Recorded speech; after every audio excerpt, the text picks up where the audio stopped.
Okey, bismillahirrahmanirrahim. Assalamualaikum warahmatullahi wabarakatuh. Alhamdulillah dan salam sejahtera kepada semua peserta untuk kursus online forensik diri dan juga kehidupan semasa COVID-19. Alhamdulillah, jumpa kita sekali lagi untuk sesi yang kedua. Pada sesi yang pertama, kita telah bincangkan apakah definisi forensik dan juga diri serta kehidupan. Maklumlah skop yang kita bincangkan pada kali ini begitu luas. Kehidupan tu macam sebelum ni kalau saya pergi kursus, kita pergi kursus forensik perniagaan, forensik pembinaan. Tapi hari ini forensik kehidupan. Jadi skop dia terlalu luas, tetapi inilah yang kita kena hadapi supaya kita belajar forensik ni. Setelah mungkin ada yang tak sempat untuk slot yang pertama, kita telah bincangkan apakah yang kita nak forensik diri kita. Forensik ni maksudnya kita nak muhasabah, kita nak check and balance, kita nak kaji apa masalah diri kita, kenapa kita tak boleh ke depan, kenapa kita tak boleh membangun. Dan saya beritahu hari ini masalahnya bukan masalah teknikal tetapi masalah mental, cara kita berfikir. Sebab kuasa minda boleh bawa kita ke hadapan. InsyaAllah saya telah konsediakan slide. Sebelum tu saya tadi pagi tadi kita telah kongsikan satu teori, nanti kita akan teori lagi. Kita kongsikan teori domino effect. Nah, domino ni bukan pizza tetapi permainan kad domino tu yang meruntuhkan satu sama lain daripada kecil perkara sampai ke besar. Saya mainkan satu video. Tuan-tuan boleh lihat. Inilah dia. Okay, kita start dari awal.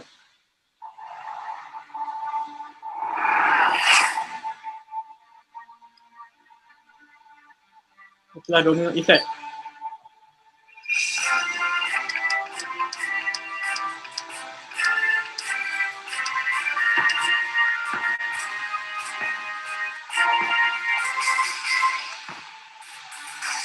Tuan besarkan gambar yang domino ni. Boleh meruntuhkan menara Eiffel Tower, Perancis. Ni simulasi ni simulasi.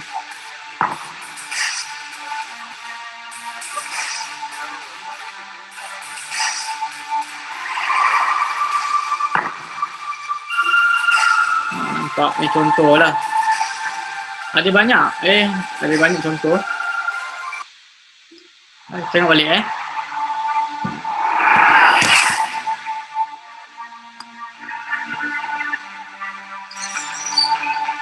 daripada kecil, daripada benda halus kita perkara, kita start pada saiz mancis, tolak. Itulah menonton itu. Ni dia punya simulasi. Kalau ini video paling banyak lah, kalau buka dalam YouTube dia 50 million, 50 juta view dia. Yang lain adalah 20 juta, 30 juta. Saya sengaja ambil ni sebab ni paling banyak lah, 50 juta view.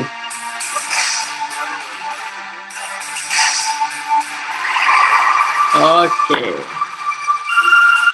Yang sampai situ.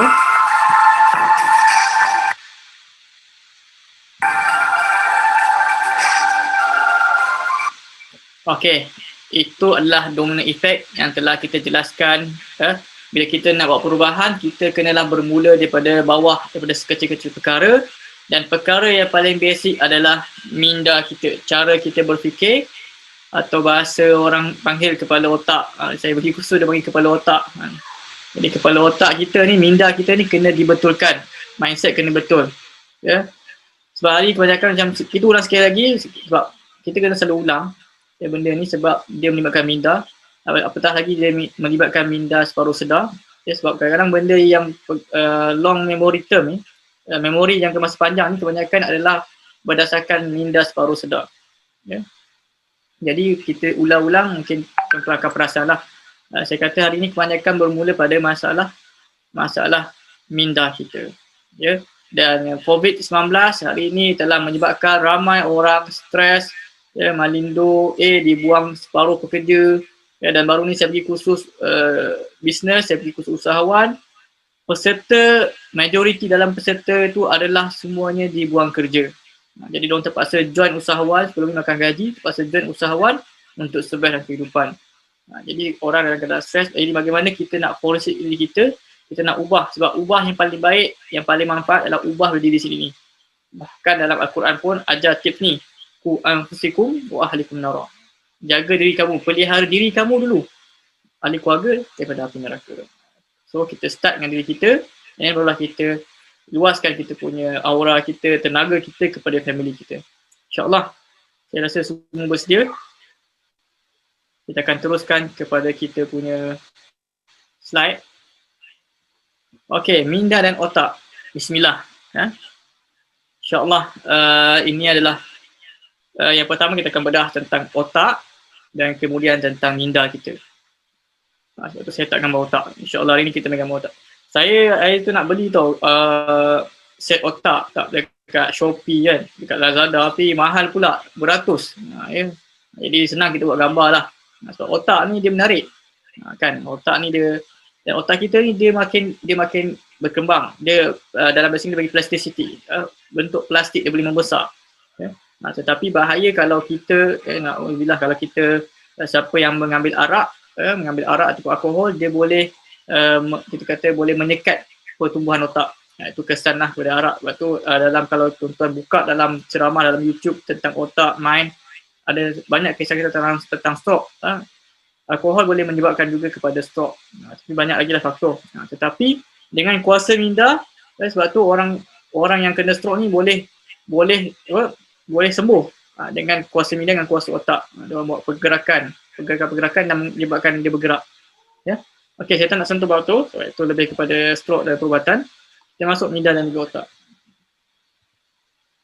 Okey, saya ambil satu kata ahli falsafah Aristotle, knowing yourself is the beginning of all wisdom. Jadi kita tahu diri kita ni adalah permulaan kepada wisdom, pepatah-pepatah ataupun semangat-semangat yang baru. Jadi start dengan kenal diri kita sendiri. Saya telah sebut pada slide pertama tentang kenal diri kita sendiri. Okey. Jadi semua dah kenal, saya tadi dah terangkan tentang dream, tentang mimpi. Ya, memang kita orang tua kata apalah kau ni bermimpi kan, mimpi saja kan, mimpi. Tapi mimpi tu penting, dream tu penting, angan-angan tu penting, sebab dari situlah kita akan membina cita-cita kita. Hari ini orang-orang kita tidak diajar mimpi, so dia tak tahu. Dia tak tahu apa yang dia nak buat. Jadi kalau tuan-tuan nak jadi cikgu terbaik, bayangkan saya seorang cikgu yang terbaik, saya mengajar dengan menggunakan sistem-sistem terbaik, kemudian anak murid faham, kemudian saya dapat anugerah cikgu terbaik, cikgu cemerlang terbilang. Boleh bayangkan terima anugerah dekat Kementerian Pendidikan Malaysia. So bayangkan benda macam tu. Lepas tu usaha, jadikan dream tu sebagai benda yang betul. Dan macam kita sebagai seorang pelajar, bayangkan saya ni nak jadi seorang best student tahun 2020. Pelajaran UPSR ada 6 subjek, saya nak buat yang terbaik. So bayangkan dapat anugerah, kemudian dipanggil pemberita. So bayangkan TV contohnya dapat kenapa dapat anugerah. So bayangkan dan kemudian usahakan jadi reality. Tapi kena ada usaha. Dan segala kita punya mimpi tu ataupun angan-angan, dream, mestilah ada konsep SMART, S-M-A-R-T. S-M-A-R-T yang telah kita kupas. Mestilah realistik, mestilah boleh diukur, mestilah logik, mesti ada timeline. Tak boleh mimpi tu kita biarkan. Contohnya mimpi nak jadi best student UPSR tapi umur dah 30 kan. So tak boleh. Mesti ada timetable. Mesti ada due time, ada timeline. Okey. Jadi kita dah kenal diri kita. Hari ini kita nak pergi kepada perkara yang paling penting. Slide yang pertama mula-mula pagi tadi kita telah sebut dalam badan kita ni ada satu benda yang organ yang paling penting, dan organ tu juga yang paling besar, iaitu adalah otak kita, our brain. Dalam bahasa sini panggil brain. Okay. Dan Al-Quran pun banyak kita afala ta'qilun. Dan Al-Quran banyak kata apakah kamu tidak berfikir. Okey, kenali otak. Okay. Saya dalam slide ni saya bagi fakta yang simple, sebab kalau kita nak lebih-lebih pula dah jadi macam kelas sains. Yang penting ini antara faktanya. Organ bagi pusat kawalan utama bagi badan. Otak adalah pusat kawalan utama. Betul kita nak bergerak, apa-apa otak yang bagi respons. Pusat pentadbiran untuk sistem saraf manusia, iaitu nerve. Minta maaf sebab kami dulu waktu belajar, saya batch pertama yang menggunakan bahasa Inggeris dalam sains matematik. Kemudian yang saya punya generasi bawah semua dah bahasa Melayu balik. Jadi kita lebih pakai sistem bahasa Inggeris mungkin dalam zaman British dulu kan. Ya. Okey. Pusat pentadbiran untuk sistem saraf manusia. Sebab tu penting otak. Saraf ni, saraf kita ni, saya tak tunjuklah gambar saraf. Sistem saraf kita, neuron, kemudian itu semua melibatkan sains lah, sistem saraf. Sebab tu kalau saraf ni, orang masalah saraf seperti masalah kita panggil yang bergegar tu, kan, yang dia melibatkan otak, melibatkan sistem saraf. Okey. Seterusnya, kita mempunyai otak mempunyai 100 bilion sel saraf neuron. Kemudian otak tiada reseptor. Dia tak macam organ yang lain. Organ lain dia ada reseptor. Dia ada banyak reseptor. Reseptor ni yang penerima lah. Macam kalau kita dalam badan kita yang paling lembut, yang paling banyak reseptor dia dekat bahagian muka lah. Sebab tu dia lembut kan. Okay. Bahagian nipis lah, epidermis, dermis dan sebagainya, itu bahagian sains. Dan paling tebal kaki lah. Kaki lah, sebab tu kaki ni kalau pijak jarang rasa lah. Mereka kita pijak refleksi ke benda-benda tajam baru terasa. Tetapi otak dia tak ada reseptor, tiada reseptor. Okey, ruangan simpanan otak. Okay, ini menarik. Saya dulu ada satu mitos lah. Mitos ni benda-benda tak elok sebenarnya. Benda negatif. Mitos saya percaya dulu kalau banyak belajar otak boleh full. Rupanya terbalik. Rupanya lagi kita belajar, lagi kita kaji, lagi bagus otak kita. Itu adalah standard untuk otak. Orang sampai ada boleh mengukur IQ masing-masing. Lagi ruang simpanan otak adalah 2,500 GB ataupun 2,500 terabyte. Hadis paling besar pun 32 terabyte. Saya tak sempat nak kira-kira, saya ada buat hadis saya. Nak kira berapakah memori. Saya tak buat memori pula. Nak kira hadis saya. Kecil macam ni pun ada pula. Ni ada hadis. Ni 2 terabyte. Ni 2 terabyte harga dia kat luar negara lah, saya beli kat negara 430. Tapi saya pernah nampak kat Malaysia 1 terabyte dia dah 4,5 dah. Ini contoh. Ni terabyte kan. Ni 2 terabyte.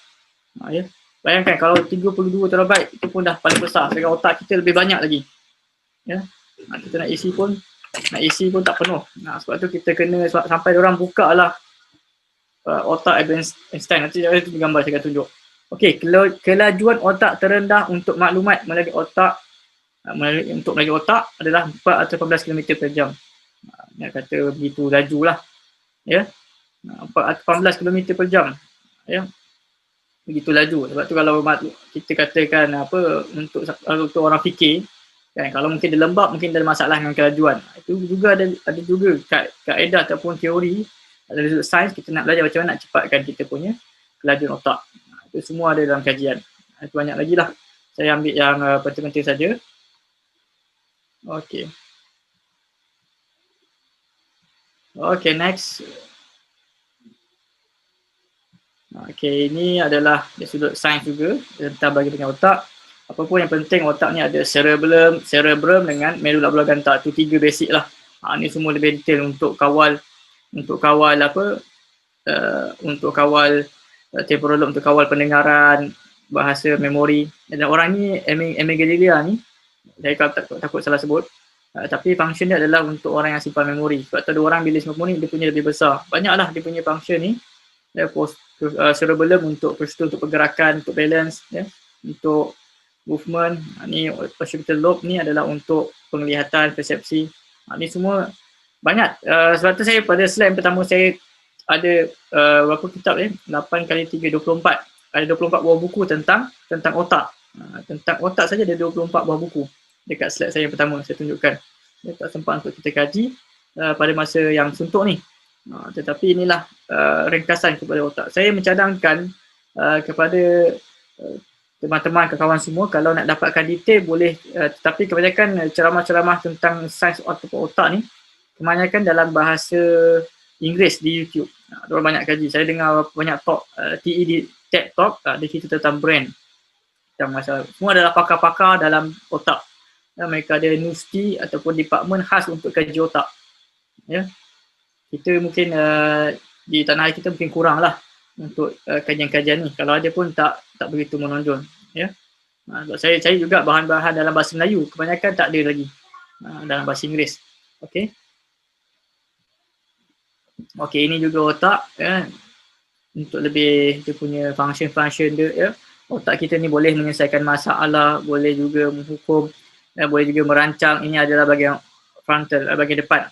Bahagian belakang, brainstem ni waktu kalau dia ada buat 3 bahagian, bahagian di depan, tengah dan juga belakang. Jadi ini antara dia punya brain function. Kalau kita nak pergi ni lebih dalam macam kelasan lah. Tetapi penting untuk kita tahu fungsi otak. Fungsi otak adalah untuk menyimpan maklumat, menganalisa dan memberikan respon. Sebab tu kita kena jaga kesihatan otak kita. Macam saya kata dalam slide yang pertama tentang buku, ada buku tentang cara nak jaga otak. Macam mana kita nak jaga otak, macam kita ada kereta lah. Macam mana kita nak maintain kereta kita. Jadi dengan begitu dengan otak kita, bagaimana kita nak menjaga kesihatan otak kita, fizikal otak kita. Macam kita kena bau benda-benda yang baik, kena benda yang wangi. Itu semua memberikan kesan kepada otak. Itu cara kita menjaga otak lah, dengan makanan-makanan kesihatan, makanan yang menguatkan ingatan. Okey. Minda. Kita nak masuk bab minda. Saya rasa okey tentang bahagian brain. Yang penting kita tahu fungsi otak dan tahu paling kurang kita tahulah kedudukan dia di mana. Dan kita nak masuk ke bahagian minda. Okey. Saya lupa nak tanya dengan semua. Suara okey. Tuan-tuan boleh gunakan ruangan chatting sekiranya ada nak berkongsi. Sebab kalau kita di program-program lain memang biasa dia akan buka kamera dan ada perkongsian lah. Tapi ini lebih kepada one way. Tapi tuan-tuan juga boleh ambil peluang. Sebab saya pun tak tahu dalam grup kita ni adakah doktor ke, ada cikgu ke, ada sains ke, ada ustazah ke. Tapi apa pun manfaat kita yang dapat pada hari ini supaya kita nak ubah minda kita untuk jadi lebih bagus. Untuk ubah apakah masalah forensik minda kita ni. Okey. Dia sebut minda pula. Sebab tu kuasa minda ni Masya Allah begitu hebat. Sebab tu ada slide khusus. Ada orang dia buat slide khusus tentang niat. Kan kuasa niat tu boleh membawa ataupun boleh membawa sampai ke hadapan. Okey, minda sebenarnya ada 3 dan banyak lagi lah. Saya punya cuma pilih tajuk-tajuk yang boleh kita bincangkan. Disebut spiritual dan emotional. Intelligent question dengan IQ, EQ, SQ. Emotional, spiritual. Intelligent adalah kepintaran, maklumat, emosi, emotional adalah emosi, spiritual adalah dalaman. Spiritual ni dia lebih daripada kita katakan agama lah. Agama one part tapi spiritual dia lebih lebih tinggi. Dan tapi spiritual ni kalau kita bahaskan kita akan kaitkan dengan agama lah, supaya kebanyakan spiritual ni orang biasa dia kebanyakan Buddha lah, Buddha dia suka buat, ataupun Yin Yang, Feng Shui, itu adalah semua kepercayaan kepada mereka spiritual.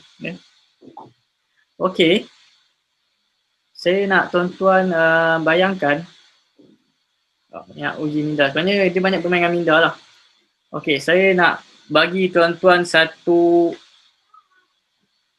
air oren. Tuan-tuan bayangkan tuan-tuan dapat air oren, fresh oren yang segar, yang saya baru petik. Yang saya baru petik daripada ladang oren tu, dan saya berikan kepada tiap-tiap orang yang join program kita hari ni. Contohlah kan, saya bagikan oren. Dan oren tu saya letak dalam cawan kaca yang cantik, kemudian saya letak straw, kemudian oren tu oren yang baru petik jadi dia sangat manis dan sangat lazat dengan warna cantik. Dan saya potong buah oren tu, saya letak dia punya kepala dekat atas cawan tu, macam tuan-tuan pergi minum kat hotel lah kan, tengok ataupun tengok dalam cerita-cerita movie kan, orang minum fresh oren. Okay. Bagaimana perasaan minum air oren tu?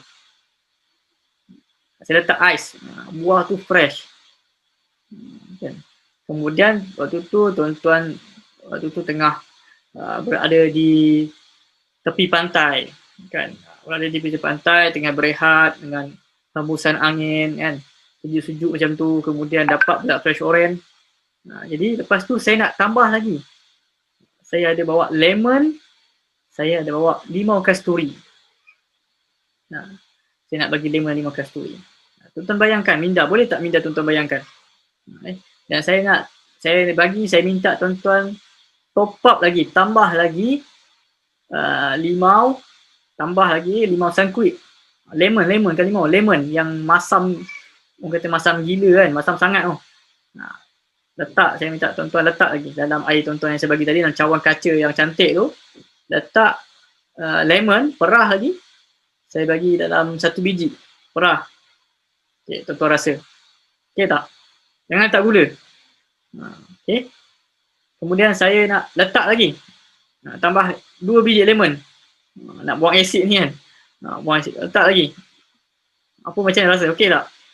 Letak lagi. Kemudian saya rasa tak cukup. Sebab family saya ada tanam limau kasturi. Maka saya nak letak pula limau kasturi dalam air tuan-tuan. Ambil limau kasturi, saya potongkan. Saya bagi setiap seorang 2-3 biji. Tuan-tuan perah masing-masing dalam air yang orange, yang fresh orange saya bagi tadi. Okey tak rasa dia? Ya, mampu tak kita membayangkan? Ya. Okey, inilah dia air tadi. Terliur kan. Tapi bagaimana bila saya ceritakan secara visual, bagaimana boleh mempengaruhi minda kita. Itu baru benda-benda yang macam ni tuan-tuan, kita semua, saya sendiri pun cerita saya pun dia terliur. Kan, lepas tu letak asid pula, masam pula kan. Terbayang kemasaman air tersebut. Ya. Begitulah minda kita boleh memberikan peranan. Sampai kita boleh terasa pula masam tu. Ya. Begitulah kehidupan kita. Ya. Sebab tu dalam ilmu untuk kejayaan, kita kena visualize.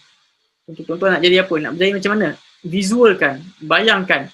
Ya. Macam saya terangkan pada kelas pagi tadi, kami di kelas usahawan, dia kata nak jadi kaya, boleh. Kau pergi kedai kereta mewah yang kau nak. Sampai tak macam tu.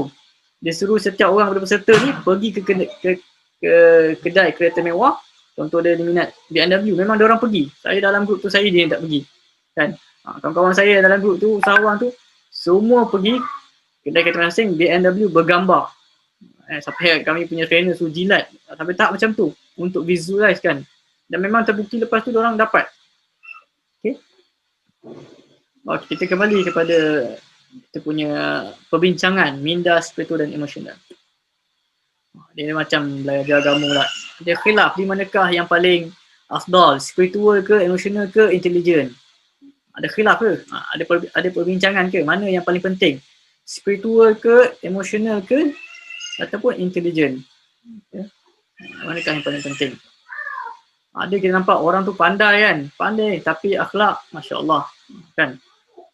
Jadi ini semua, ada orang tu pandai tetapi dia punya emosi, stres dan sebagainya. Jadi kita nak tengok macam mana. Ya? Dan kami pernah diberikan perumpamaan, ada seorang Pak Haji ni, saya ulang balik je.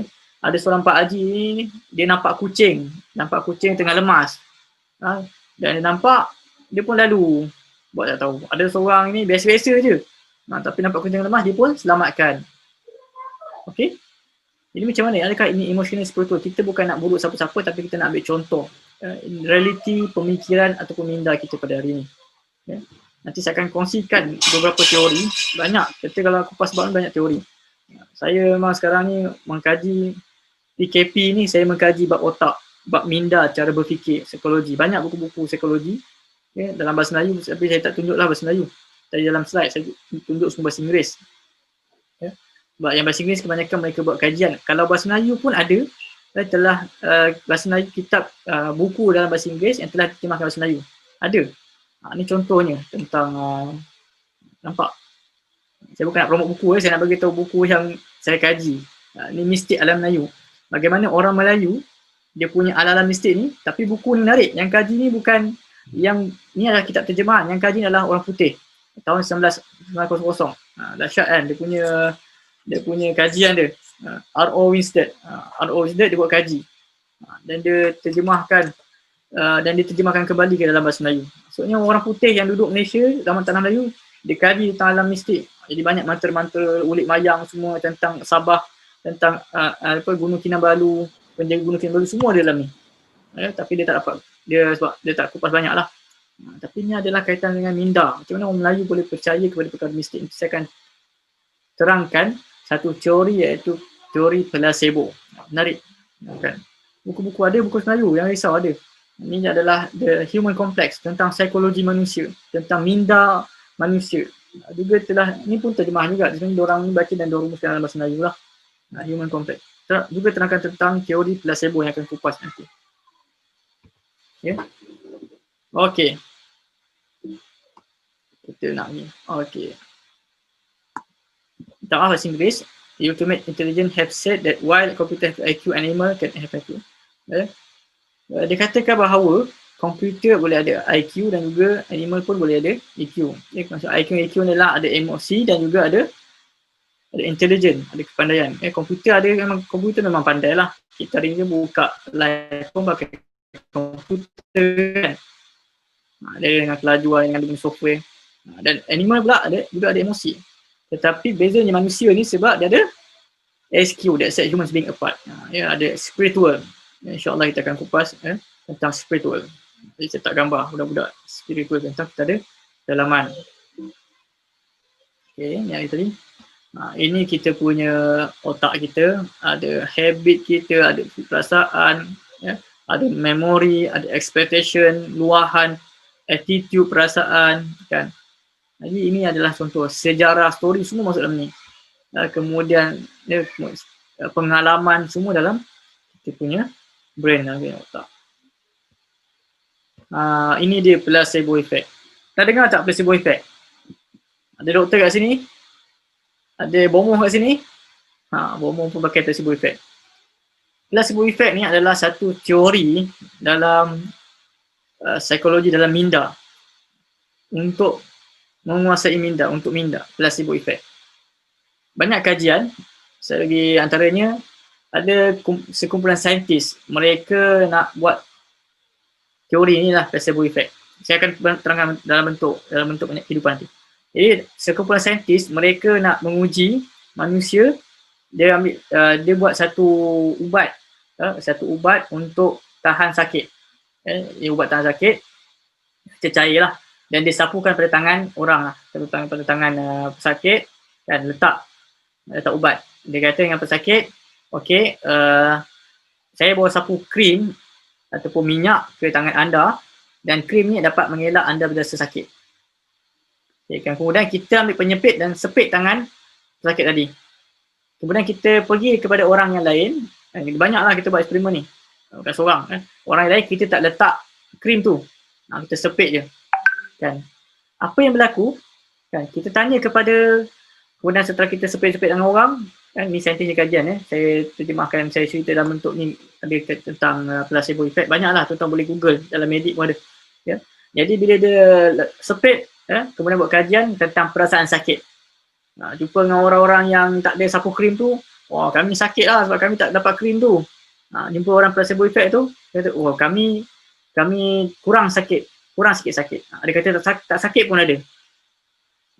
Jawapannya, adakah placebo effect ni benar?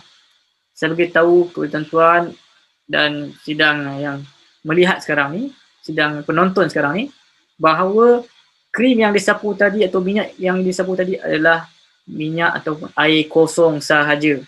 Air kosong sahaja. Ya, jadi bukanlah memang itu adalah air kosong, jadi bila dah sepit tu patut sakit lah. Tetapi disebabkan placebo effect, minda dia kata tak sakit. Oh, aku dah letak krim ni, maka tak sakit.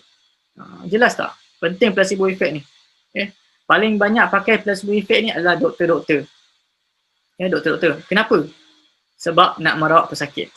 Sebab pesakit ni contohnya kadang-kadang, sebab tu ada orang dia pergi dapat Panadol ke apa semua kan. Tapi nasihat doktor tu kata, cik, balik ni makan ubat ni insya-Allah boleh rehat, boleh tidur dengan nyenyak, lepas tu sakit perut pun dah tak ada. Kemudian dapat jalan macam biasa dah lepas makan ubat ni. Contoh kan, makan ubat. Dengan sebab dia percaya dia makan ubat tu, maka dia jadi sihat. Kalau ubat tu sebenarnya ubat kosong sahaja. Ada ubat yang saya tunjuk gambar ni, ubat placebo. Memang ada dijual farmasi, adalah ubat kosong. Macam peluru kosong, ubat tu tak ada apa-apa. Jadi tapi ubat ni boleh berubah mengikut minda manusia. Sebab dia percaya makan ubat ni, maka dia boleh jadi sihat. Ada, kalau siapa belajar kedoktoran, memang dia akan guna teori. Sebab tu ada satu kitab atau satu buku tentang kebaikan dalam berkata-kata. Kata-kata ni kan healing. Kata-kata kita ni boleh menyembuhkan orang. Boleh menyihatkan orang. Sebab tu kita kena sentiasa bercakap positif. Sebab kita nak tarik aura positif. Kita tidak boleh bercakap negatif. Jangan cakap benda yang tak baik. Sebab tu dalam Islam, فَلْيَكُنْ خَيْرًا أَوْ لِيَسْمُتْ, kata Nabi SAW, berkata-katalah baik ataupun diam.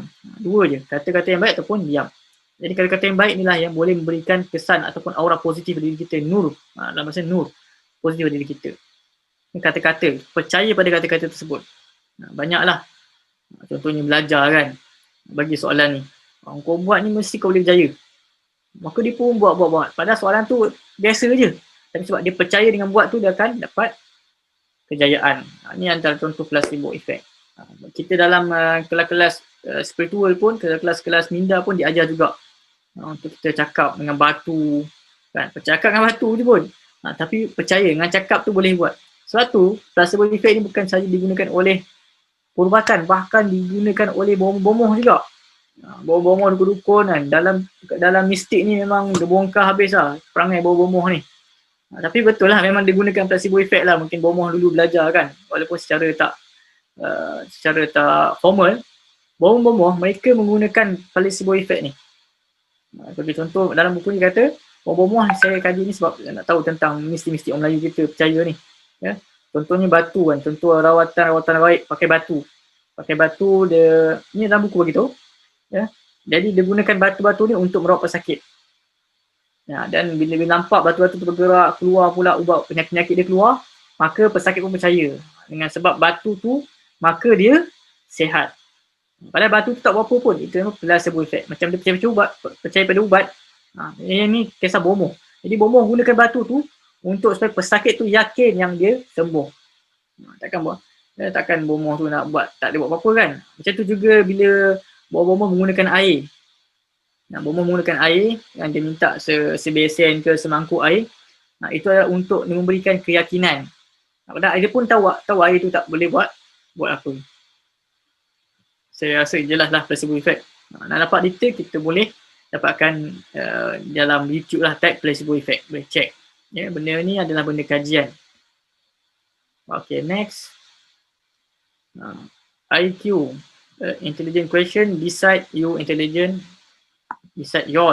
but EQ decide what type of person are you. IQ ni menentukan kita punya kebijaksanaan, tetapi emotional adalah menentukan siapa diri kita yang sebenarnya.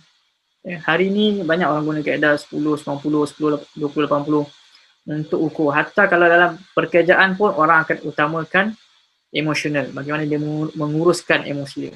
Banyak hari ni cerdik pandai yang bila mereka tak dapat mengawal emosi, maka mereka melakukan perbuatan-perbuatan yang di luar kawalan seperti bunuh diri. Itu semua di luar kawalan. Sebab tu ada juga orang buat kajian-kajian jenayah pada orang yang ada IQ tinggi tapi buat jenayah. Kan? Jadi pentingnya emosional ni adalah untuk menjadikan kita siapa kita yang sebenarnya. Sebab tu hari ni kalau pergi mana-mana kelas, mana-mana subjek, mesti diselitkan pengurusan stres, pengurusan emosi. Pergilah mana-mana, kursus kahwin ke, kursus niaga ke, kursus masakan ke, mesti dia akan selit pengurusan emosi. Ya? Sebab emosi adalah macam peranan dalam kehidupan kita. Macam hari ni kan, contohnya saya mengajar, saya share. Saya tak ada buka gambar, saya tutup. Ya. Jadi tak ada emosi. Sebab tu hari ni orang iklan pun ada emosi kan. Kalau kita tengok buat iklan, sebab tu kalau tuan-tuan belajar pengiklanan, nampak sesuatu perkara mesti ada emoji atau ada emosi kan. Dia main peranan, emosi tu main peranan. Bahkan dalam hari ni kalau tuan-tuan tengoklah hari ni kan, majoriti di antara kita hari ni membeli barang kadang-kadang bukan sebab IQ, tapi sebab emosi. Kalau beli barang sebab IQ, adakah contohlah buku ni kan, buku ni buku tentang mistik alam Melayu kan, tengok tak baca pun tapi tengok dia punya emosi dia, gambar hantu kan, orang takut tengok gambar hantu kan, emosi menyeramkan. So orang pun, oh ni buku hantu lah ni. Macam tu kan. Itu contohnya lah. Hari ni banyak orang beli sebab emosi. Jadi tengok kawan dia beli, dia pun beli. Bahkan mentaliti hari ni, ni saya masih dalam kajian saya lah. Saya pun tak berminat. Kenapa orang kita ni meniaga main emosi. Main atas simpati. Kita macam kalau pakai handphone, tak adalah fikir nak handphone buatan Melayu pula kan. Mesti, tapi kalau serta barang nak buatan Melayu. Jadi kita hari ni meraih simpati. Kita tak pakai kualiti. Ya. Tapi nak kata emosi memainkan peranan yang penting. Ya. Banyak kedai-kedai hari ni semua main sentimen emosi. Beli ni bantu kita, beli ni bantu ni. Ya. Itu memang teknik lah marketing. Itu yang paling banyak berjaya lah. Okay. Emosional. Macam kita hari ni lah kan, dalam agama Islam pun macam tu. Kalau kita berhujah, dari sudut emosi, banyakkan emosi yang boleh menang. Kita kata ni sunnah Nabi. Taklah apa salahnya lah, benda ni kan orang nak buat baik, dia main emosi. Tapi kalau main fakta memang tak boleh. Jadi emosi ni memang main peranan yang penting. Sebab tu kita kena kuasai emosi. Banyak kita. Jadi IQ plus EQ akan melahirkan sukses, berjaya. Okay, next. Okay. Emotional intelligence is all about having control on how you react after an incident. Itulah. Emosi kita ni adalah kita mengawal apa yang telah kita reaksi kesan terhadap sesuatu perkara.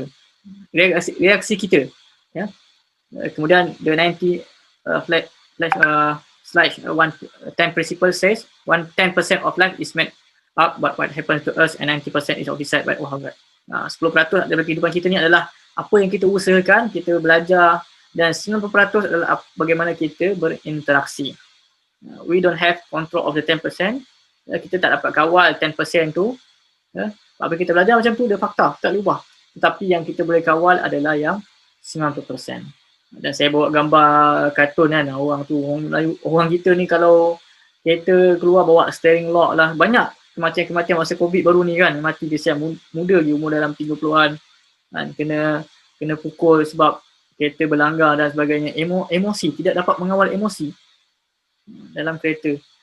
Kenapa hari ni kalau kita bawa kereta, psikologi kan, dalam emosi, dalam minda kita, kenapa hari ni kalau kita bawa kereta, kebanyakan orang bawa macam tak ada tata tertib, lipas pudung kan, ataupun dalam media sosial kan, dalam Facebook kita dan Instagram kita tengok selama dia ada komen menyumpah-nyumpah, kutuk-kutuk orang kan, lepas tu kita tengok nama dia pun limau manis, nama dia pun serambi pokok, nama bukan nama sebenar. Mereka menyembunyikan identiti mereka. Sebab itu orang bila tidak ada identiti, dia akan buat benda yang dia tak malu lah. Sebab itu penting hari ni bangsa kita punya kaum, kita punya kawan-kawan kena tahu identiti. Hari ni kebanyakan orang tidak tahu identiti, tidak tahu diri sendiri. Masalah tidak ada identiti. Sebab tu hari ni masalah dalam kereta. Sebab apa kita boleh berlumba-lumba, bergeser-geser, sebab kita tak kenal dia tak kenal kita. Cuma kita boleh main horn-horn saja kawan-kawan kita, kereta-kereta depan, sebab tidak ada kenal satu sama lain. Ini berbalik kepada emosi kita. Managing emotion is more important than managing your intellect. Mengawal emosi lebih penting daripada mengawal kepintaran kita. Kadang-kadang kita ni pun lebih suka bergaul dengan orang yang tak pandai tapi berakhlak daripada orang pandai yang angkuh. Sejarah pun telah membuktikan bahawa iblis telah diturunkan daripada syurga sebab angkuh dan juga bongkak. Dia kata aku diciptakan daripada api, aku lebih baik pada Nabi Adam dari tanah. Jadi dia bongkak. Jadi iblis tak dapat kawal emosi kan, macam mana tu. Sebab tu ada memang, kita baca kitab memang ada, iblis adalah manusia yang pandai, yang hebat. Tetapi sebab tidak dapat mengawal emosi, tidak menghormati perintah Allah SWT, maka dia dicampak daripada syurga Allah SWT. Jadi penting bagi kita untuk mengawal emosi. Dan bagaimana kita nak mengawal emosi kita kena berkata benda-benda yang baik. InsyaAllah pada esok kita akan ajarkan cara nak dapatkan aura-aura positif. Memang banyak, kalau psikologi dah ajar grounding, jalan kaki, lepas tu kalau kita baca detail dia suka suruh berkaki ayam pula tu jalan, sambil tu kita meluahkan kepada alam. Ini semua, sebab tu orang-orang yang duduk dengan alam semula jadi ni, dia punya kekuatan yang lain, dia punya aura dia lain. Kalau kita baca, contoh kita baca buku Hamka. Hamka ni dia asal kampung. Saya dah pergi kampung di Indonesia. Saya dah pergi dah lawatan 2-3 tahun lepas dengan Ustaz Fahrul Joy and Has dengan kawan-kawan dia lah. Saya pergi dekat Maninjau. Tengok tempat dia, memang tempat dia Masya Allah. Pokok-pokok, hutan-hutan semua. Dan dia belajar daripada alam. Jadi kita melihat, oh inilah aura dia. Kita tak nampak lah, tapi inilah aura kita panggil boleh terhasil. Ya. Sebab tu kalau belajar sejarah juga, ya, ni sejarah lah, kita semua kena kaji. Ya. Nabi SAW pun waktu kecil juga dihantar ke kawasan Badiah, kawasan-kawasan kampung. Dia tak duduk Mekah, dihantar kawasan Sa'diyah, iaitu Halimatus Sa'diyah lah nama tempat tu. Nama yang jaga Halimatus Sa'diyah. Dia hantar ke kampung, banyak sebab. Di antara ni, inilah, environment main peranan. Ya. Saya tak nak kupas bab tarikh, ya, bab sejarah. Okay, pergi slide seterusnya. Mereka yang dapat menguasai minda akan dapat menambah nilai perasaan, terutama dengan penciptanya. Mereka dapat membayangkan Kaabah seolah-olah ada di hadapan ketika bersolat, malah mampu menitiskan air mata dengan bacaan Al-Quran. Penting untuk kita kuasai minda, tadabbur, menghayati. Kan? Kita hari ni pun kalau dah solat tu pun, saya akan setiap kali nak solat kita akan azan. Lagi PKP kan. Kita azan kat rumah masing-masing. Azan dekat PKP, sebab tu ada buku khas tentang COVID. Saya suka kalau tuan-tuan pergi ke, saya punya YouTube ada ceramah saya dah kupas tentang ni lah, tentang COVID PKP. Hari ni orang duduk rumah tak tahu nak buat apa. Duduk rumah, ulang balik hafazan kan. Kemudian solat 5 waktu azan untuk halau syaitan. Yang kedua dapat pahala panggil orang solat. Dan yang ketiga, saya tambah sendiri. Yang ketiga ni dapat aura lah. Dapat nilai-nilai positif. Sebab kita nak sembah Allah Ta'ala, maka kita kena buat persiapan. Macam ni saya nak buat mengajar tuan-tuan, saya pasang saya punya mic, saya pasang saya punya webcam, saya pasang saya punya segala software. Kan, dengan slide apa semua, saya pasang buat persiapan. Begitu dengan solat. Tak boleh datang terus solat. Dia punya kekuatan, tenaga padu tu tak cukup banyak. Sebab tu kalau dari sudut sains juga, orang 1/3 malam. Kita percaya, kita beriman bangun 1/3 malam ni adalah amalan yang baik, amalan tahajud. Tapi orang sains percaya waktu 1/3 malam adalah banyak aura-aura positif. Ada banyak aura purple. Saya tak ingat alpha beta, insyaAllah saya kupas. Tapi mereka percaya. Sedangkan kita dah buat dah. Jadi kita kena tambah nilai. Jadi lagi padu. Sebab tu penting musim COVID ni, kita azan. Kita azan. Dapat ingat, dapat dua. Yang pertama dapat halau syaitan. Yang dalam hadis pun kata syaitan akan lari, terkentut-kentut. Yang kedua, dapat pahala. Sebab kalau orang yang dengar tu solat, kita dapat saham. Jadi musim COVID lah untuk peluang kita menambah amal. Kan? Ya? Dalam menguasai minda dapat nambah nilai perasaan, terutama dengan pencipta. Bila kita kuasai minda ni, kita akan dapat tambah value kita. Ya? Kemudian membayangkan Kaabah. Itu kuasa minda. Membayangkan Kaabah. Tuan-tuan bayangkan. Walaupun belum pernah pergi, boleh tengok gambar, boleh tengok video hari ni, Masya Allah. Internet, Masya Allah. Sampai tuan-tuan boleh tengok rancangan live Kaabah pun ada dengan Masjid Nabawi. Doalah supaya kita semua dapat pergi ke sana kembali kan. Sekarang COVID tak dapat pergi. Jadi kita dapat bayang, itulah kuasa minda, dapat bayangkan soal depan Kaabah. Ini bagaimana tahap khusyuk kita tu. Dan mampu mencikap air mata dengan baca Quran, mentadaburi, tadabbur. Sebab tu dalam Islam ada konsep tadabbur. Kelemahan kita pada hari ini kebanyakan hanya tilawah saja baca. Tapi tak faham. Hari ini kelemahan kita, sebab itulah kalau kita belajar ilmu psikologi, kebanyakan dia akan baca mantra. Saya pagi tadi kan, saya bacakan mantra yang saya dapat dalam bisnes. Kan, mantra saya dapat dalam bisnes. Mantra-mantra yang dibaca dalam bisnes untuk kita jadi kuat, positif. Ini mantra saya tengok cik, mantra-mantra. Bukan mantra apa pun, dia adalah cara kita nak pupuk sikap kita. Kemudian ni contoh mantra ni. Ni bisnes. Bayangkan orang, kenapa kita dalam kehidupan kita nak jadi lebih hebat, kita nak buat. Orang yang dapat duit boleh buat macam ni. Kan, dia baca apa? Ni dia punya zikir. Kita dah Islam baca zikir, tapi masalah kita, kelemahan kita tak memahami zikir kita. Asbahna wa asbahna kulillah. Berpagi-pagian dengan kajian Allah SWT. Kita merasakan kehebatan Allah SWT. Bila kita rasa kita, lepas tu kita baca ayat kursi kan. Ayat kursi ni kita baca wala yuhaitu bi'ilmihi illa ma syaa. Wasi'ah kursi, tentang kursi, tentang hebat ni kursi Allah SWT. Wala ya'uduhu huma. Allah Ta'ala ni jaga langit dan bumi, maka tidak ada masalah pada jaga langit dan bumi, maka tak ada masalah nak jaga kita pada virus. Tuhan boleh menjaga langit dan bumi tanpa ada masalah. Apatah lagi virus yang kecil ni. Lagilah Tuhan boleh lindung kita, boleh jaga kita. Jadi kita masalah hari ni, kita baca ayat-ayat zikir, azkar sabah wal masa, zikir pagi, zikir petang, tapi kita tidak dapat tadabbur, kita tidak dapat kefahaman. Minda kita tak masuk. Dia baca, dia macam dia lalu je. Ya. Itu kenapa adik-adik kita, mereka yang agamawan ni patut membawa masyarakat dan diri kita dan kawan-kawan kita, family kita untuk memahami segala maksud dalam solat. Sebab kalimah-kalimah zikir-zikir semua kalimah-kalimah yang tinggi, yang agung. Bahasa Arab, kalau kita belajar literature, bahasa Arab paling tinggi. Jadi kalau dapat pegang tu, dia punya rasa dia punya zub dia lain. Yang penting, sebab hari ni kelas biasa tilawah. Yang penting faham, tadabbur. Saya bagi contoh dalam zikir orang bisnes. Dia baca apa? Ni zikir dia. Duit senang datang. Dia baca duit senang datang. So dia imagine. Minda dia bayang. So memang duit senang datang. Macam orang kita bangun, alah susah lah COVID tak ada kerja. So itu minda dia, setting dia. Dia kata apa? Duit senang datang. Duit suka aku. Ni zikir orang bisnes ni. Saya dapat zikir orang bisnes. Ya? Duit datang tanpa henti. Duit banyak apa kisah. Duit tak pernah luar. Tak pernah habis duit ni. Banyak sangat. Duit datang hari-hari. Dia baca zikir-zikir ni, dia dapat lah. Kamu adalah apa yang kamu fikirkan. Hari-hari mandi duit. Ni businessman punya hayat ni. Tuan-tuan pergilah mana-mana kelau sawah. Ni lah zikir dia. Duit suka aku suka duit. Ya. Saya ada lebih dari cukup. Duit datang berlambat-lambat. Banyak zikir dia. Bulan ni banyak projek. Duit banyak masuk. Ini semua nak asah minda businessman. Jadi kita dalam kehidupan, macam orang yang sakit, contohnya kalau dia sakit, oh, hari ni aku boleh sihat. Hari ni aku akan sihat. Contohnya dia hari ni pagi bangun, sebab tu pagi, kita akan baca minta 3 perkara lepas subuh. Allah inni as'aluka ilman nafi'an wa rizqan thayyiban wa 'amalan mutaqabbalan. Aku minta padamu ya Allah rezeki yang baik. So pagi-pagi kita dah minta rezeki yang baik. So kita akan usaha rezeki yang baik. Rezeki yang baik, kemudian ilmu yang bermanfaat.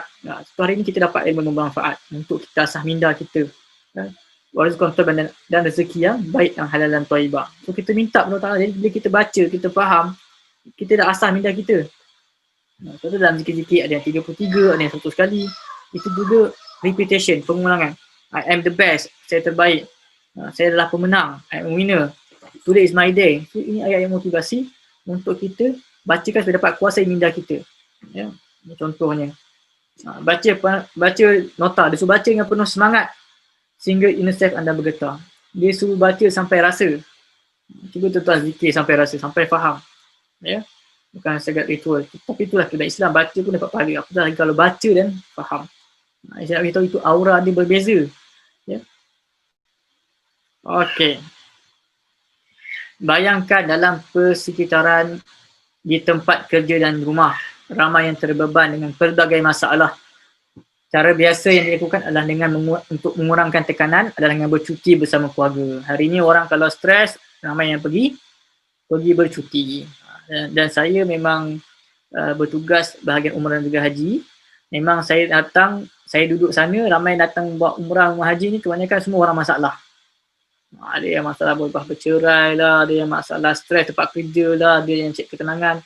Itu cara mereka nak mengurangkan tekanan. Dalam style kita ni, cara biasa dilakukan untuk mengurangkan tekanan adalah dengan bercuti bersama keluarga. Jadi itu semua cara. Tapi macam saya kata, rahsia ni adalah pada dalam diri kita sendiri. Tak perlu nak pergi Mekah baru nak rasa insaf dan sebagainya. Kita boleh bermula dalam rumah kita dan diri kita sendiri. Dan dia kata, namun sebenarnya percutian hanya sekadar meletakkan masalah di luar kotak fikiran, tak settle masalah. Ya? Dan apabila kembali ke tempat kerja, masalah itu tetap ada.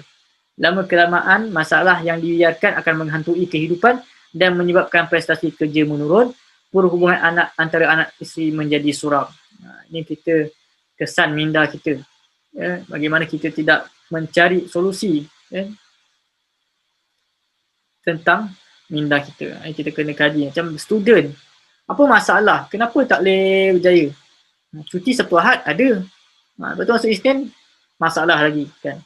Dalam buku yang saya beritahu, dalam buku yang saya jadikan rujukan utama tadi, buku psikologi, dia kata kita pergi sekolah, hantar anak ke sekolah, bagi contoh 6 subjek, saya bagi contoh harian, bahasa Melayu, bahasa Inggeris, matematik, sejarah dan sebagainya, sains, pergi.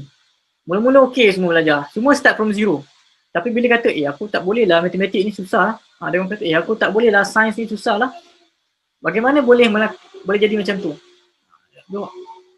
Ahli sains dia kaji, apa masalah diorang? Dia kata sebenarnya adalah masalah pada minda, cara kita berfikir. Dan dia kata semua tak ada masalah, cuma kita yang meletakkan batasan, kita meletakkan halangan di depan kita.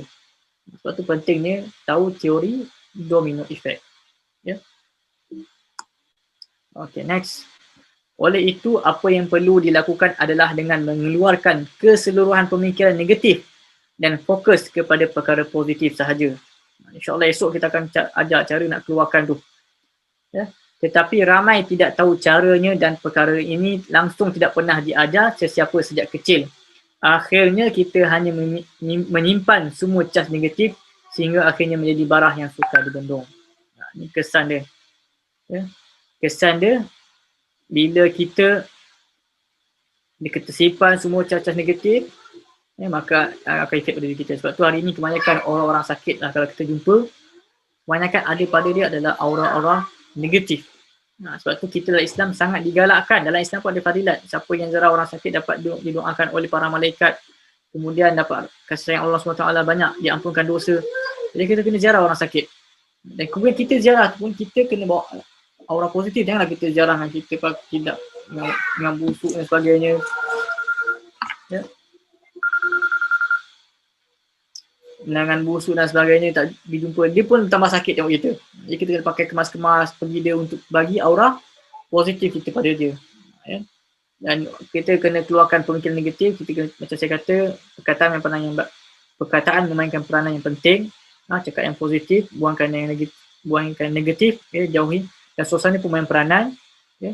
Sebab tu kalau kita nak jadi orang positif, kena duduk dengan orang positif. Kena hadir dengan kelas orang positif. Itu di antara yang kita sebutkan. Okey. Tentang perkara positif. Okey, saya tadi tentang otak, saya nak ambil satu video. Saya dah sediakan untuk tuan-tuan. Tentang satu video, cara nak positif, cara nak tahu tentang bagaimana otak kita berfungsi. Saya terlepas. Kita tengok video yang sama, bagaimana otak kita berfungsi. Sebelum saya terlupa. Motorik. Jadi, berkat itu, kamu bisa berjalan tanpa jatuh. Superkomputer terhebat di dunia. Dan bukan laptop atau ponsel. Yang kumaksud adalah otak. Ayo, jalan-jalan ke sana untuk mengetahui cara kerjanya. Tapi pertama-tama, aku butuh alat yang tepat. Mesin ini akan, hey, apa? Astaga, sepertinya aku tak sengaja berubah menjadi gelombang suara. Apa sajalah yang bisa, itu temanku. Jadi, kita akan melihat apa yang terjadi di dalam otaknya. Menarik. Telinga bagian luar menangkap gelombang suara dan perjalanan dimulai. Sempit sekali di saluran telinga ini. Aku akan masuk. Oke, beres. Perhentian berikutnya. Gendang telinga. Ukurannya tidak lebih besar dari setengah koin Rp1.000. Oh, apa itu? Gendang telinga mulai bergetar. Aku tahu perasaan itu. Seperti saat tetanggamu berpesta sampai bisa terdengar ke ujung jalan. Lanjut ke telinga tengah. Di sini bising. Ini pasti koklea. Ngomong, itu bahasa Yunani untuk siput. Karena ya, memang bentuknya seperti itu. Di sini lumayan basah, penuh cairan, dan bergemuruh. Wah, ada rambut-rambut lucu. Banyak sekali. Oh, geli. Haha, rambutnya bergerak dan menekuk. Lalu, keajaiban sesungguhnya terjadi. Getaran berubah menjadi impuls saraf di sini. Wow, semua menjadi sangat cepat di sini. Kita menyusuri saraf pendengaran. Perhentian berikutnya, otak. Sepertinya aku butuh kacamata hitam. Di sini terang dan berkilau. Pohon-pohon itu mirip seperti pepohonan dari film fiksi ilmiah. Bagaimana kalau kesentuh? Wow, seperti kilat. Ini neuron. Jumlahnya sekitar 100 miliar, kira-kira sebanyak bintang di Bima Sakti. Kita mendapat sebagian besarnya saat lahir, tapi seiring bertambah usia, otak terus memproduksi neuron baru. Wow, terang sekali. Dan lagi, neuron mengirim kira-kira 5 hingga 50 pesan setiap detik. Kita bahas lagi nanti. Masih banyak tempat yang harus kita tuju. Ada ratusan kelompok neuron dan 3 kelas utama. Neuron sensorik seperti agen rahasia kecil. Mereka mengumpulkan informasi dari organ indera seperti mata dan telinga, lalu mengirimnya ke sistem saraf pusat.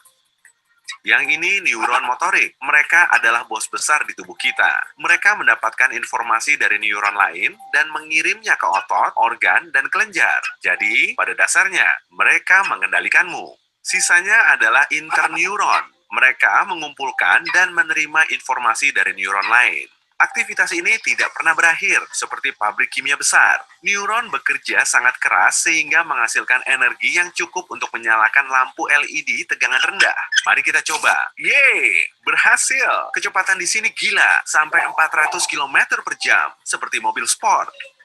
Tapi mari santai sejenak. Aku ingin tahu apa yang terjadi di sini. Selamat datang di cerebrum, bagian terbesar otak, atau sekitar 85%-nya. Untung aku tidak pernah bolos kelas biologi ya.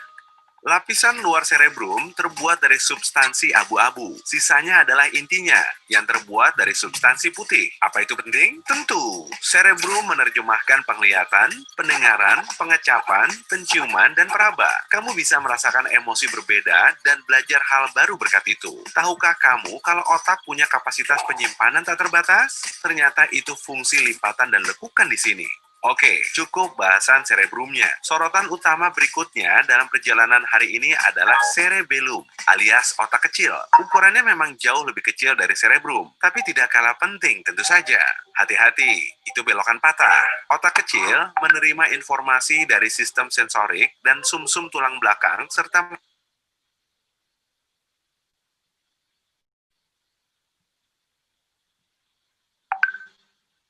mengatur gerakan motorik. Jadi, berkat itu, kamu bisa berjalan tanpa jatuh, punya postur tubuh bagus, dan bahkan berbicara. Ini juga membantumu berkonsentrasi dan mengendalikan emosi. Tapi itu tentu berbeda pada tiap-tiap orang. Apa kamu sering kali tenang atau mudah panik? Ceritakan di kolom komentar ya. Masih banyak tempat yang harus dikunjungi. Jadi, ayo terus bergerak. Neuron punya berbagai bentuk dan ukuran. Tapi semuanya punya 3 bagian dasar. Ada badan sel, ekor panjang yang disebut akson, dan dendrit yang mirip cabang pohon jika diperbesar. Neuron menerima sebagian besar informasinya berkat dendrit. Mari tunggu di sini. Kita tonton pertunjukan menakjubkan. Transmisi informasi sedang berlangsung.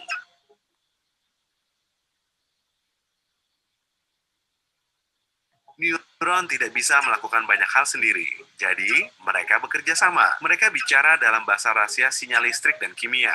Kamu lihat cahaya kecil yang baru padam itu? Tidak semua pesan bisa masuk. Neuron belajar memilah pesan yang relevan dan tidak.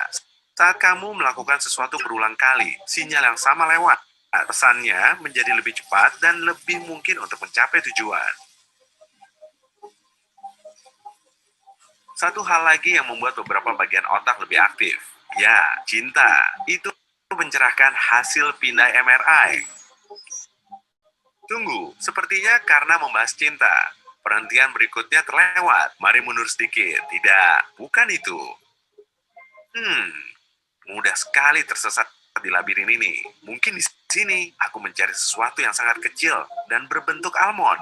Yeay, ini amigdala teman-teman. Ia ada di daftar yang harus dilihat hari ini karena memainkan peran yang sangat penting. Ia menangani emosimu, seperti ketakutan dan kesedihan serta menjaga kemarahanmu. Itu seperti clipping untuk ingatan peristiwa dan emosi. Ia menyimpannya agar kamu bisa mengenali hal-hal serupa di masa depan. Baiklah, berikutnya apa? Itu pasti batang otak. Ia mengatur komunikasi di otak dan seluruh tubuh. Dan kamu juga harus berterima kasih kepadanya atas hal-hal yang kamu lakukan secara otomatis. Bernapas, menjaga jantung berdetak teratur, mencerna makanan, dan aktivitas dasar lainnya. Batang otak terhubung langsung ke sumsum tulang belakang. Itu jalan raya utama sistem saraf kita. Apa itu? Polisi lalu lintas? Saya tidak ngebut, Pak. Sumpah, semuanya kencang sekali di sini. Jalan raya ini punya jalur yang bergerak kedua arah, membawa pesan dari dan menuju otak. Hey, Steve, kamu mau kemana? Kamu tidak melihat ada pintu? Lakukan sesuatu, otak. Kamu harus mengirim sinyal ke otot-ototnya. Oke, aku harus menyelamatkannya. Steve, berhasil. Aku manusia lagi. Dan ponsel masih berdering. Memangnya aku pergi berapa lama? Asal tahu saja. Sepertinya semua itu terjadi di dalam 0,001 detik. Wow. Hey, jika kamu belajar hal baru hari ini, klik tombol suka di video ini. Okey. Okey. Dah tengok dah video tadi. Bahasa Indonesia pula. Tapi penting mesej kita dapat tentang bagaimana dapat maklumat, dan dia berlaku pada 0.001 saat. Begitu cepatnya otak kita membuat keputusan, respon semua. Sebab tu hari ni kalau kita tak jaga badan kita dengan baik, maka dapat lambat memberikan respon kepada tubuh badan kita. Okay, InsyaAllah saya nak habiskan untuk start kita. Okay. Yang esok adalah hari penentuan. Kita nak bagaimana nak uruskan minda kita ni. Hari ni kita tahu kepentingan dan sebagainya. Memang kita dalam kelas memang kita akan minta lah peserta-peserta kita untuk buat benda ni. Kepercayaan karut yang ada dalam minda kita. Tulis dan gariskan. Saya membaca buku psikologi. Saya suka menulis nota-nota dalam handphone. Seperti to-do list. Tapi kalau belajar dalam brain hack, benda ni tak digalakkan. Dia kata lebih baik buat dalam kertas, dalam buku kecil, tulis to do it. Sebab kita dapat dia punya feeling, dapat dia punya tenaga dia. Dan kemudian kalau bagi contoh dalam karut ni disebut dalam dan kemudian gariskan. Okay. Jadi kita ambil kertas kan, kita ambil kertas. Itu sebenarnya kalau saya pergi kursus dia akan buat. Saya tak tahu tuan-tuan harap ni boleh buat lah. Macam tadi contohnya kalau kita buat matlamat, macam saya tentang yang slot pertama tadi kita tentang matlamat. Tuan-tuan kena buat matlamat. Buat matlamat. Buat matlamat. Nampak ke? Buat matlamat dan juga tuliskan dia punya matlamat, dan kemudian tuliskan dia punya matlamat kehidupan. Dalam hidup kita nak jadi apa, kena buat sebenarnya benda-benda ni. Tak apa nanti saya share dalam grup benda-benda ni. Tuan-tuan print lah ke apa, buat pulang. Tentang tadi yang pagi tadi goal, kemudian kita buat goal, kemudian buat cara dapatkan matlamat kita, kemudian apa yang idea yang kita dapat, kemudian due date kita. Nampak ke? Saya hantar dalam grup. Ini semua kena buat. Kepercayaan karut kita kena ni kita kena buat, tulis kepercayaan karut.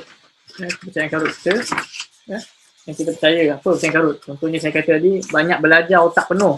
Tak, buat, gariskan. Kan? Sebenarnya banyak belajar lagi bagus.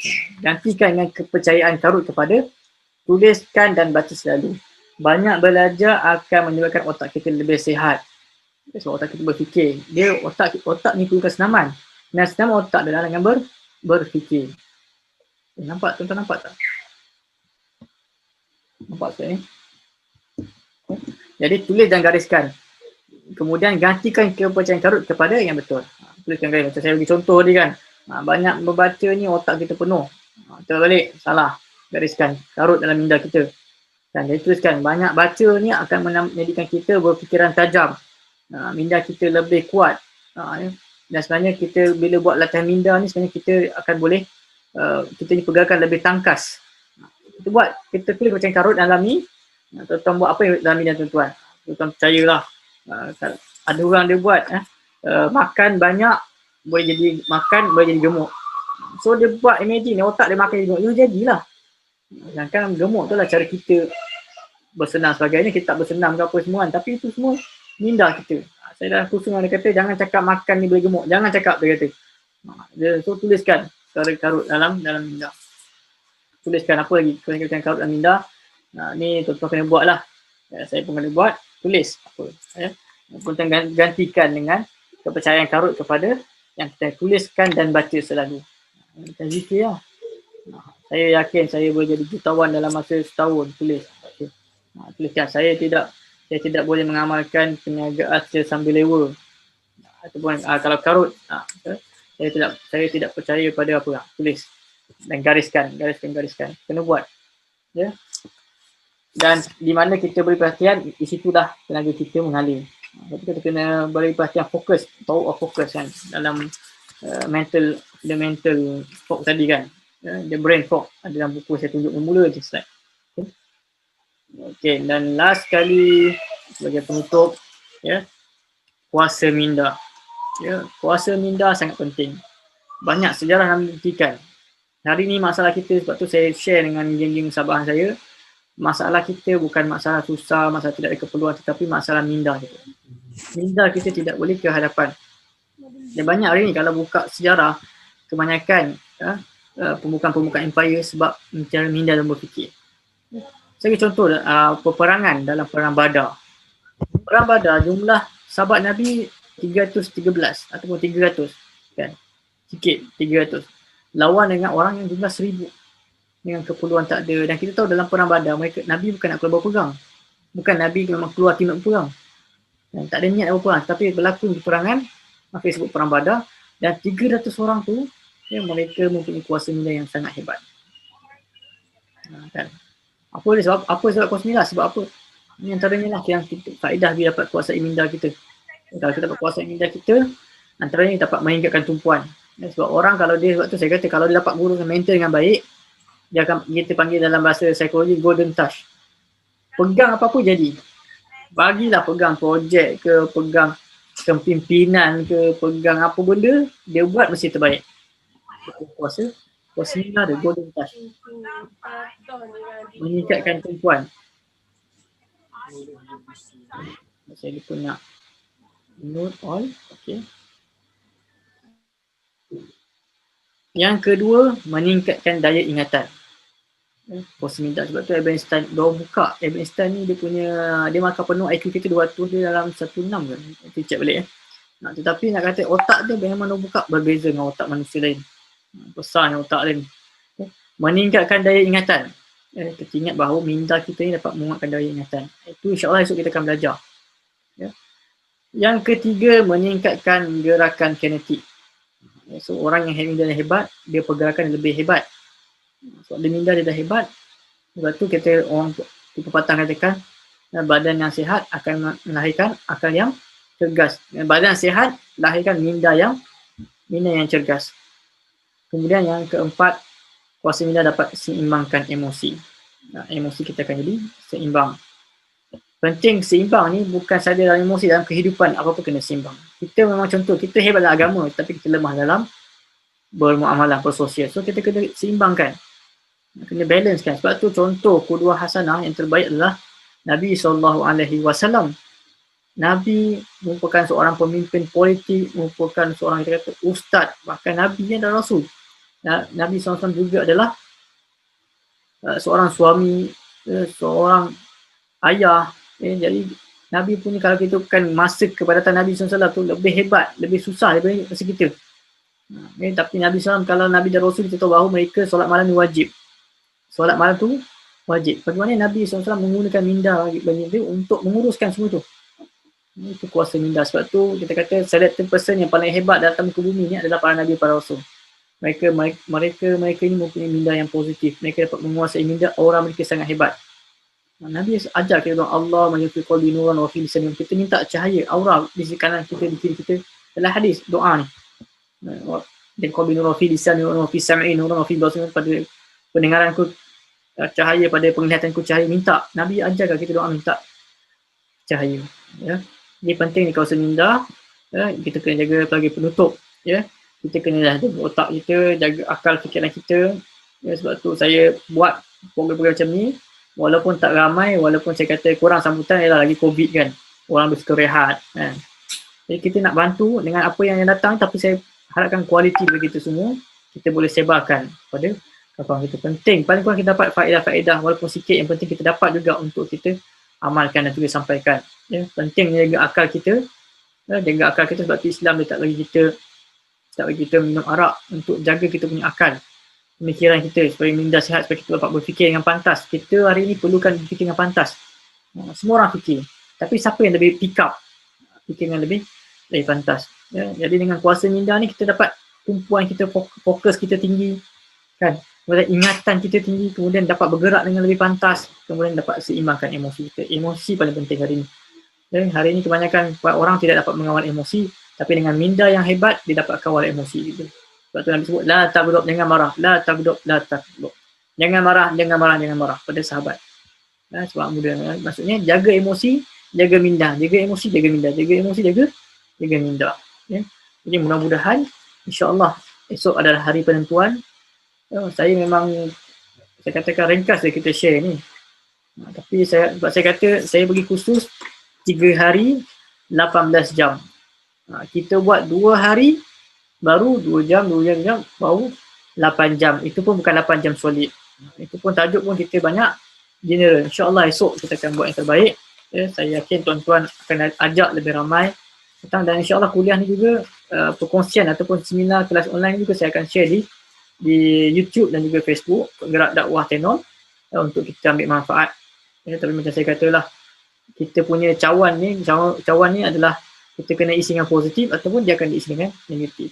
So, kalau masa kita tak penuhkan dengan majlis ilmu, dengan perbincangan, dengan discussion, maka kita akan buat benda-benda yang tak manfaat. Sebab tu kita perlukan environment ni.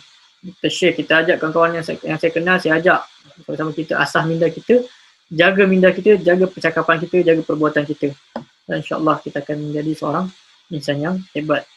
Jadi itu saja yang saya sampaikan. InsyaAllah slide ni saya akan hantar dalam grup.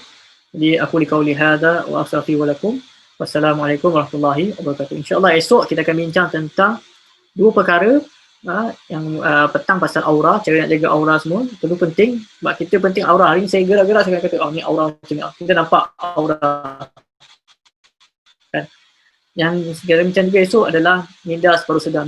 Minda separuh sedar ni sangat penting sebab hari kebanyakan memori kita tersimpan pada minda separuh sedar. Macam hari ni saya cakap ni kebanyakan adalah minda sedar.